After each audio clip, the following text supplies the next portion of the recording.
This is the human hair Cara wig. Let's try this on.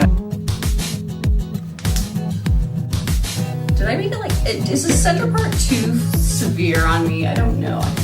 I like it. Feels like, oh my God, I have this amazing hair that I never had before. Now it's on my head.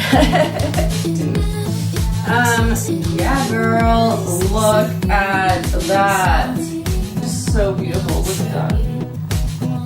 I really, really like its color now. I love this so much. Thank you, UniWigs, for sending me this. I just cut it as close to the hairline as possible, giving it a little V. This is a full lace wig. So as you can see, all lace. A little bit of darker lace in the back. And look at that, super nice. And also there's the adjustable straps, just for more security.